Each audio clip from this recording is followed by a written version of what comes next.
and get my camera right again. So do you have any questions for me before we start? I don't have any questions. Excited to just dive right in. Awesome. Excellent. So, hi everyone. Welcome to Parent Matters, the power of exposure. And today I have phenomenal Miss Khaliyah Leggett, and I'm so excited. I've known her and her family. Actually, I've known her mom since I was a little girl. So this is like, wow, full circle. That fact that we're both moms, which is like a miracle for me still. Like, what? I'm a mother of 5 people, and seeing her children grow up and be a part of my children's lives, and just so grateful. So thank you for being here, and welcome. Thank you for having me. I'm excited. How are you today? I am doing great. I just finished my first semester of grad school. So I am one-fourth of the way done, and I'm really, really excited. Wow, I like the way you broke that down. 1/4 of the way done, and that's a really good thing to do. Break things down into little bite-sized pieces, instead of like being overwhelmed. So how is grad school? It's really great. It definitely was an adjustment. I am currently getting an MBA, so a master's in business administration. I don't come from a business background at all. I was working in the government before coming here, so it's been a steep learning curve. But I am excited to be at the school that I am at. I'm at the University of Virginia Darden School of Business. It's such a great sense of community, and the people are amazing, and I am learning so much in such a supportive, encouraging environment. Wow, that's awesome. Wow, congratulations and kudos. So, Kalia, tell me about where you grew up and a little bit about your education, like kind of between K and 12. Yeah, definitely. So I was born and raised in Teaneck, New Jersey, the same place that my mom was born and raised. And so it's really exciting to be able to continue the generations here. And I would describe my childhood and between K to 12 as very engaged. From the time that I could walk, my parents always made sure that me and my brothers were always engaged in as many extracurricular activities as possible, as many sports as possible, bringing us to the library and checking out books to read. And so I think from an early age, I was taught of the importance of education itself, and also gained some really awesome skills from doing team sports, such as how to lose gracefully or how to be a part of a team, and how to be supportive of others. And so that theme kind of continued its way through my K through 12 years. Eventually, it started off with my parents signing me up for all of these different things, and then eventually I like lost my training wheels, and I was able to kind of soar on my own and figure out what things I saw were most important to me and really pursue those opportunities. Um, so by the time that I graduated from Teaneck High School in 2013, which I cannot believe that was over 7 years ago, Wow. I was ranked fourth in my class. I was part of so many extracurricular activities. And I had the wonderful opportunity to attend Georgetown University as a first generation college student. Wow. That's amazing. Wow. So you just said a lot. I want to go back. You touched on sports. What sport did you play or sports did you play? Yeah, growing up, I did a little bit of everything. Some of the sports that I remember from an early age were soccer. I did a little bit of karate. I remember even doing dance for a little bit growing up. But by the time I got to high school, I really narrowed it down to the sports that I loved. So I did cross country, fencing, and track. And so very different sports there. Fencing kind of something that I kind of just picked up out of my own interest and curiosity once I got to high school. But from an early age, I discovered that I was passionate about running, and that I started to realize I loved long distance running. And so cross country was just a natural transition for me to get into once I got to high school. Wow. So did you continue playing sports when you got to college, or do you continue to run now? I did not continue to do sports as part of a team, but I do continue to run now. And in fact, I think this past year alone is probably the most I have ran since I had been in high school. And so it's something that I continue to lean on as a passion, and especially with the crazy year that we've had, and with all of the gyms and everything being closed, I knew I could always rely on running as something that I can do, still get out and be active and just clear my mind. Wow, that's awesome. I often hear very intelligent people talk about their other passions, whether it's a sport or some type of other passion that they have to kind of keep them motivated. And you said something about you lean on track. How does that help you? I guess I started to notice this a few years ago. Anytime I go through a rough period of time, and when I kind of need like that mental stability and mental strength, I use running as a way to clear my mind and continue to. I don't know, really how to describe it, but there's something about like running that kind of lets me see things through fresh eyes, or helps me realize that although I may be going through a tough time, I know I'll make it through. And so I that's how I use it in that way. But I also just enjoy it. Like I know some people don't like running, but for me, I genuinely enjoy it. I love doing the longer distance runs, Yeah. and the feeling of accomplishment that I get after finishing a long, tough run is something that it really just like helps my mindset. So thinking back to middle school and high school, if you played any sports then, what advice would you give to a young person who is balancing the athletics and their academics, and how did you maintain both? Yeah, when I was in middle school, that was when I first started getting into track. And so I joined a track team when I was in middle school. And so every day after school, we would have practice. And so it definitely was a lot to balance, because I also wanted to make sure I stayed on top of all of my schoolwork and made sure I got good grades and everything. So I think that it was in middle school that I started to realize the importance of time management. Mm. And that just meant for me, like using my time creatively and effectively. So I have always used weekends as kind of a way to recenter and prepare myself for the week ahead. So if on a Saturday I knew the week ahead I would have like a lot of like track meets or practices or something, I would think about ways that I could get my schoolwork done ahead of time, whether that was like doing it a day in advance, or um, staying after class for a little bit and seeing if I could finish working on something. I think for me it was always just making sure to stay on top of everything, know what I had to do, and just have an idea of how much time I would have to allocate to get it done. Sometimes it did mean late nights, which I mean isn't the most ideal situation. But I think that as I got more used to having a busy schedule, I realized I didn't have to always stay up late just to get my work done. I could find time throughout the day to get it done, like turning off my phone, putting it somewhere in a corner, not letting it distract me, and just focusing on what I need to do. You said something really powerful, turning off the phone. Listen, even as adults, I take one day a week where for 12 hours, I just shut my phone off. And you have to. And, I've often said this to parents.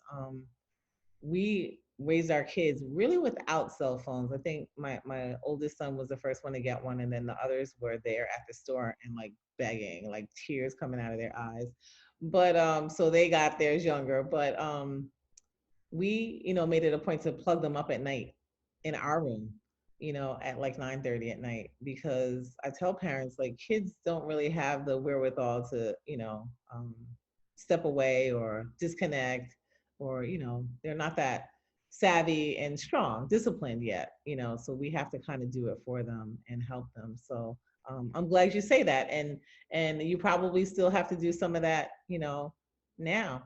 Um, and yeah, that's a big challenge for your generation. And, so anytime I see you guys doing some wonderful stuff, it's like, whew, thank goodness they stepped away from the video games or the phones, and there's a lot of distractions. And so it's great that you're doing all that. So I'm glad you made those references to your parents kind of being there and supporting you, and then the training wheels kind of, were taken off, and then you kind of started going on your own. So, in addition to sports, what are other programs or things were you exposed to when you were in before you got to college? Yeah, I was definitely part of quite a few extracurricular activities before I got to college. The two biggest ones that had the most impact on my life were the youth chapter of the Delta Sigma Theta sorority. We were called the Delta Gems, and also the National Association, um, Of a hundred uh, Black women. National Yes, Coalition of 100 Black Women. yes. Sorry, I guess I haven't said that term in a long time. But those were the two organizations that made the most impact on my life. We would have monthly meetings, and they always revolved around something that helped us prepare for our future, whether we were meeting people who were um, excelling in whatever career they're in, or just giving us resume advice. It was just a way for me to gain a broader perspective of the world beyond just like the four walls of the school building. Right. And I think that gave me the type of exposure that I needed. It also introduced me to a lot of different scholarships and introduced me to different ways that I could pay for school. And so I am incredibly grateful to have been part of both Delta Gems and the National Coalition of 100 Black Women growing up. And definitely credit that with a lot of my current success. No, those are great programs. You're right. And Role Model and Delta Gems have done phenomenal work in our community. And so I'm glad you were a part of that. And I'm glad you're giving them their props because they're still going strong, doing their thing, and actually helping my daughter as we speak. So I'm really excited about what they're doing. So how did you decide on what college to go to? How did that happen? It was a bit an interesting process for me. I think that in some ways I probably wasn't as I didn't find ways to get as much guidance as I probably needed to. I remember when I came down to like taking the SAT, I had one of my best friends who reminded me before like the deadline, and if she hadn't reminded me, I don't know what would have ended up happening. But by the time I got into my junior year and I was starting to seriously look at schools, Mm-hmm. um, through a series of like talking to people who I knew, whether it was my parents' friends who had older children who had gone through school, and just talking to them about the schools they had gone to, or learning more about the schools, or going to the guidance counselor at my high school, at Teaneck High School, and just talking more about what opportunities I had. I began to have a broader idea of the different colleges that were available, because I just really didn't know. And in fact, the reason why I even found out about Georgetown was because for spring break of my junior year, my aunt took me and my youngest brother on a trip to Washington, D.C., and we ended up visiting Georgetown while we were on that trip. And that's the only reason why I had heard about it. And so when it came down to apply to colleges, I was looking mostly at New Jersey schools because I love New Jersey and I assumed I was going to stay in state. But then I also remembered how much I loved my visit to Georgetown and realized that I should probably apply and just see what happens. Wow. And so when I applied, I was like really, really excited to get in. I don't think I realized at the time how great of a school it was Yes. until I got accepted and started to look more into it and got even more excited. And I knew that that was the school that I had to go to. Wow, that's awesome. That's pretty amazing. And a lot of things you said are very important. So I consider your friend and like a part of your family, like the village. And so sometimes, there are people that are in place, like, different mentor groups, et cetera, outside of our families that can help, promote and share information and that kind of stuff. But things happen and sometimes information isn't passed on. Guidance counselors, I think, do a great job, but they have such a huge caseload of getting information to so many young people that, it's almost impossible. So I feel like the young people that are seeking information get it readily, but if you don't know that you're not even supposed to be seeking something, then things could get missed. So thank goodness you made that SAT deadline and went on to do some phenomenal things. So And you're one of the first people I know that wanted to stay in New Jersey. Most kids are like, I want to get as far away from home as possible. And I tell kids, I'm like, listen, your parents are not driving to Rutgers all the time to see you, so it's okay. They're probably happy you're walking out of the house too. So everybody needs a break. So that's good that, and yeah, Georgetown, what a beautiful campus and so much history.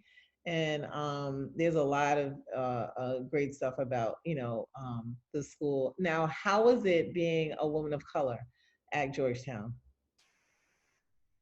It was definitely a unique experience, and something that I really credit to Georgetown is that before I even started my freshman year over the summer, I was part of a program called the Community Scholars Program. And so they selected some people from my class who had similar backgrounds as I did. So people who are also first generation college students, who came from like lower middle income family backgrounds, and were also people of color for the most part. And so the idea was that we were there over the summer. I believe it was about 6 weeks. There were 50 of us, and the whole summer was focused on getting us acclimated to the Georgetown environment. Wow. So we took classes over the summer. We had a lot of workshops talking about how to use different resources that the school offered. And so I think that was the type of support that I needed. Otherwise, I feel like if I just went in right in September without that background, I would have kind of felt like a fish just coming out of water, just like trying to figure out, navigate my way around, but also start trying to figure out like classes, the social scene and everything. So that was one less thing I had to worry about. But also like going back to the idea of like having a village to support me, I was really, really blessed in that my freshman year. I met some really amazing best friends, all women of color, and we stayed best friends all throughout our 4 years of Georgetown.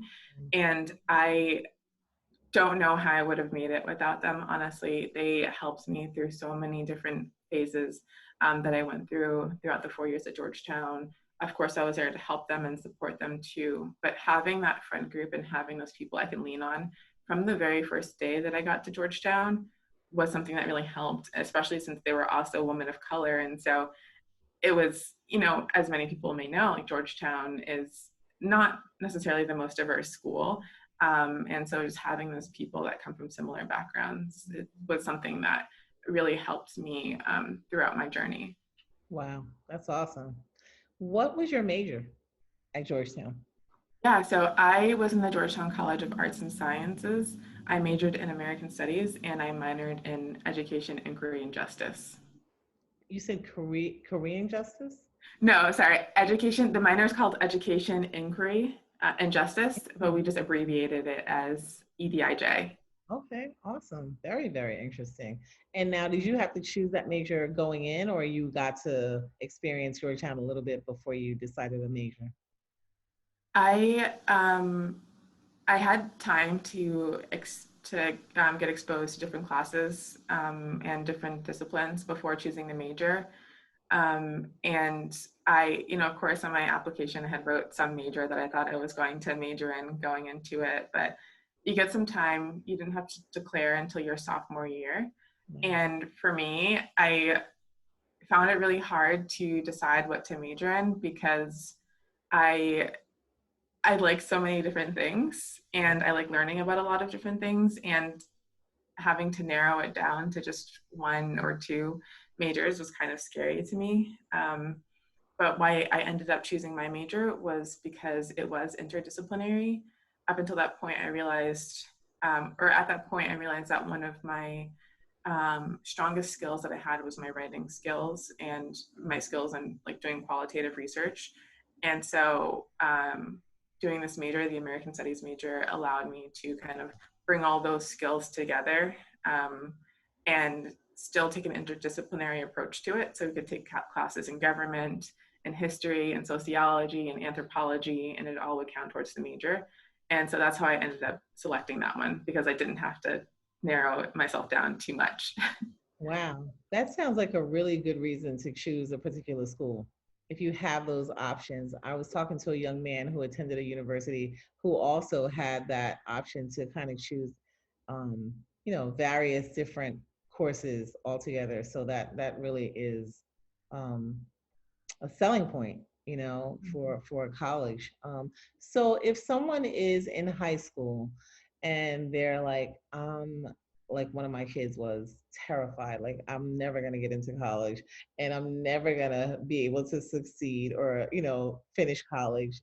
Did you have any fears in high school and in college along the way where you're like, this is not gonna work out? And how did you get past those experiences? Oh, I definitely had those fears a lot, a lot.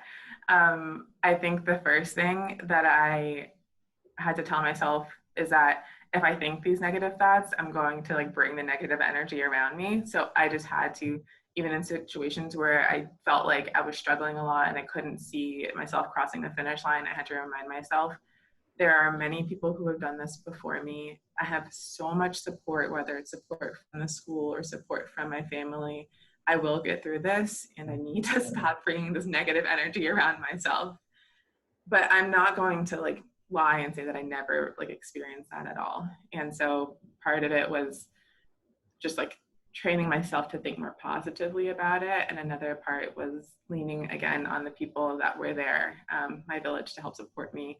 And I knew it was my parents and my brothers, my family back home, but also the new part of my village that I discovered once I got to Georgetown, my best friends, my professors, some of the faculty that I didn't have as professors, but still offered themselves as like help and support systems while I was there. And so realizing that I wasn't alone Wow. really helped me get through it. That's awesome. That's really great. So, one of the things that we've recently added to our website on parentmatters.com is something called the College Connect. Because just like you mentioned a few minutes ago, I think it's really important for a family and a student to have a connection with somebody who's already attended a school or is there now. Like visiting the website and visiting a campus is one thing, but really having a conversation with someone and saying, hey, Khaliyah, what was it like at Georgetown? And just really having some, heart to heart, and then parents connecting also, because, as much as you say you're afraid, parents are just as fearful, but, we pretty much don't show it. We kind of put that poker face on, like, we can't let them know how scared we are for them. But would you be interested in being a part of that if we would put Georgetown on our College Connect? And if someone reached out to us and said, hey, I want to talk to a family that went to Georgetown and my kid is considering it, would you be willing to have a conversation via email with the family? Definitely 100%. Awesome, awesome, great. So now tell me what was going on during college, during your summers. Did you work? Did you intern? What was that like? I did a mix of a few different things. So there was one summer where I had an internship. So I was back in New Jersey and I did an internship with a local company in Paramus. And there was another summer where I had done kind of like a mini study abroad travel program through my school where I got to go to Nairobi, Kenya for part of the summer. And um, my first summer out of school, I worked part-time a little bit locally, but also took classes at Bergen Community College. So I know that there were a lot of people when I was at Georgetown that had like an internship every single summer. Mine was a little bit more fragmented, and I found other ways to keep myself occupied during the summers. But I'm also still grateful for that experience. And then by the time I actually graduated from Georgetown, I had my first kind of like formal internship where I was living in a different city in a different state. And that internship ended up leading to my full-time job. So even though my story and my summers are a little bit fragmented, I'm like really grateful for that experience I had and the transition that led towards getting my full-time job. So did Georgetown help you find your summer opportunities, or did you find them on your own, especially the one where you traveled to Kenya? The one where I traveled to Kenya, that was through Georgetown. There was a program where I got to go and do some research on education and social justice. And so it was a fellowship where I had to go through an application system, had to interview to get selected for it. It was pretty competitive, and I ended up getting selected. So I got to go to Kenya, and they paid for me to go there. So everything was paid for. And I was on the ground doing research, doing interviews and meeting different people and really learning about the community that I was in. And so then I got to come back and spend the rest of my summer kind of like listening through some of those transcripts that I had from those interviews, writing out a report, which I then presented once I got back to school. How long were you in Kenya? I was there for 3 weeks. 3 weeks. Wow, that's awesome. Now, were you the only student from Georgetown that went, or did you go with a cohort, or how did that work? I was the only student from Georgetown that went to Kenya. I think there were 4 of us in the program that year. We all got sent to a different country. And so we all had different angles of our research that we had to look at, but the main focus itself was on education and social justice. Wow. So would you recommend a student do some like study abroad or do programs outside of the country? And also, I know you didn't do this, but you know, I've always encouraged my kids to do a gap year. No one has done it yet, and like possibly do some traveling. You know, what do you say about that? Because you know, you went to Kenya by yourself. It's one thing when you're like there with a friend or a classmate, but that must have been, you know, a little scary. I definitely recommend it. It was kind of scary, but I actually, I knew that I wanted this experience. In fact, the summer before, I got the chance to go to Cape Town, South Africa for 2 weeks. It Wow. was my first time getting out of the country, and it was from learning about the experience through Georgetown. And so that was the first trip that I had. That was my first international trip, and I realized from that point on, like I loved traveling. I loved Wow. experiencing different cultures, but I also liked traveling to learn and not only just to go on vacation. And so I would highly recommend it to different students, to students as an opportunity. Like if your school presents that opportunity and you're interested in it, I would say take it. That experience in Kenya has continued to shape my life to this day, where I'm still involved with 2 of the organizations that I was involved in or that I had the chance to work with when I was actually in Kenya. And it's just provided me with such like it's provided me with a way to continue to explore this passion in an like extracurricular way, even now that I'm like I was working full time and now that I'm back in school full time.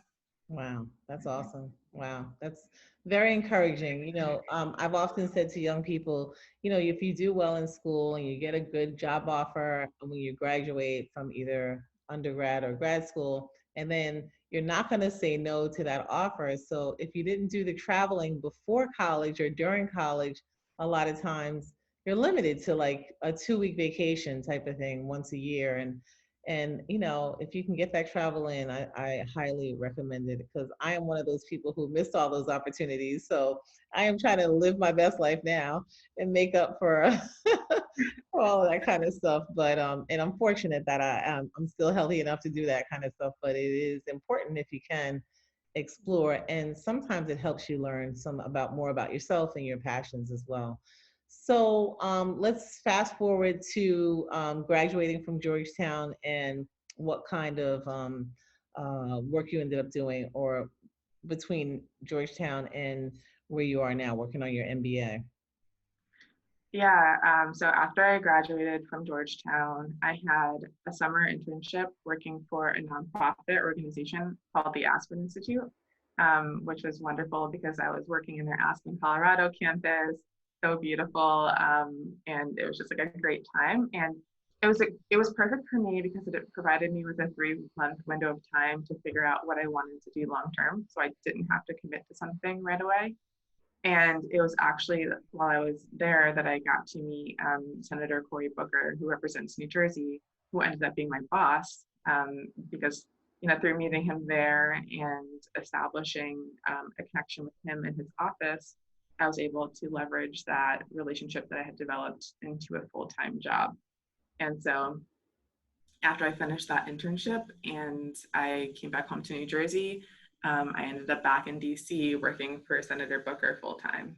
Wow. And it was just the perfect like the perfect transition for me, from graduating and to doing this internship that I knew was only temporary to getting the full-time job. So I worked there for almost 3 years, serving in a variety of roles in the office, like things that I had never heard of prior to working there, because I was working on Capitol Hill, in the Washington, D.C. Senate office. I started off as the deputy scheduler and assistant to the chief of staff, got promoted to special assistant, and then eventually got promoted to deputy special projects director, where throughout the course of my time there, I got to see how a Senate office is run. I got to see how policy is made. I got to see how the senator's schedule is crafted and built out on a daily basis. And so it provided me with a new perspective, that I had never even imagined being like a career in my past before I started working there. Wow, that's pretty incredible. I can't even imagine what that was like and what you saw and what you experienced, etc. That's pretty amazing. So you mentioned that did you say the Aspen Institute? I just wanted to make sure I got that right. Okay. Yes. Awesome. Awesome. So if there's a young person who's interested in public policy, or, this is the thing, sometimes people don't even know what public policy is. I remember when my daughter, did an internship that led her to public policy, and she's calling me and I'm like, I don't even know what you're talking about. But, but what an eye opener it was, in information. And that's why I guess it's really important just sometimes to take these opportunities that present themselves. So with that said, what we're doing here with the Power of Exposure is exposing young people daily. We send out information about internship opportunities and programs for young people that will expose them in middle school and high school. And we really feel like it's key. And it sounds like based on your journey, and your journey is still continuing and growing. And I can't wait to see what phenomenal things you're gonna do next. How do you feel about what we're doing in the Power of Exposure? I think it's incredible. I mean, I wish I had something like that when I was going through middle and high school, because I just didn't know what careers looked like. I didn't understand what there was, like, what possibilities there were post college. Like for me, college seemed like the be all end all, just because that's what it felt like it was made out to be. And I didn't know what types of career you can have afterwards. I think exposing younger kids to people who are, who have gone through that process and are now in their careers, or are in their way finding their career still, but have gone through college. I think it's a great way for them to think in concrete terms. Like, you don't just go to college to go to college, but you can go to college or trade school or whatever experience you have, higher education you have post high school, to end up doing something that hopefully you love to do, so that every day you can go to work and you can say, I'm passionate about this, and it feels more like a career and less like just a job, just to have a job. Wow, that's awesome. So what made you decide to go back for an MBA? And when did you end your tenure with Cory Booker's office? I always knew that I wanted to get, like a higher education, beyond just undergrad. And I knew that I wanted to wait 2 or 3 years or so after undergrad, get some work experience, really figure out what I wanted to do, and hopefully not have to pay for any more education. And so I started to see that there were some like MBA fairs in DC while I was working. And so I started just attending some to learn more about the MBA. And I realized that I liked it, a lot, because I know that eventually one day I want to be some type of manager or leader. And so getting an MBA would be a great way to be able to make sure I had the credentials to be a manager, leader, CEO, whatever it is that I want to be in the future. And I also wanted to gain some more quantitative skills. And so the idea of getting an MBA, but not being limited to just one discipline, post MBA, was something that really drew me into the degree. And I took the standardized tests I needed to take, went through the application process, got accepted, and got a full scholarship to Darden. So everything that I wanted kind of just manifested itself. And so I knew that this would be perfect for me. So I ended up working with Senator Cory Booker through the end of July, so this past summer. And then a few weeks later, I was in Charlottesville and I was in my first day of classes. Oh, wait, so your MBA program started while you were in COVID? So you said, oh, Yeah, I just started in August. oh, wow. So are you on campus or living out there or what, like that's you're living there, but are you still remote or are you actually walking the campus? So I live in Charlottesville. It's a hybrid method for our classes. So about 1/3 of the time we are we're actually more about like 2/3 of the time we're completely remote. So just working from Zoom. And then 1 out of 3 weeks we have hybrid classes where some of the classes might be in person and some still might just be completely virtual, but you do have that hybrid like go in person option, which has been really interesting. Not as much in class time as I thought this time a year ago when I got accepted, but we got to all get adjusted to whatever life throws at us. And I'm really glad that my school has still made it pretty seamless to be able to be in class, speak to the professors, still get the education that we need to have, even given the current situation that we're in. Wow. Wow. That's a lot. That's great though. That's the thing. A lot of people are really struggling with this remote learning and the technology and all the different things that, I know when I got up this morning, Google was down. I don't know if you experienced that. Yeah, Google was down completely. I even got a call from my job because and I work for a school system and they were like, Google is down. So the technology has been very, very helpful when it's all working. So I just want to say thank you for this because I've learned so much.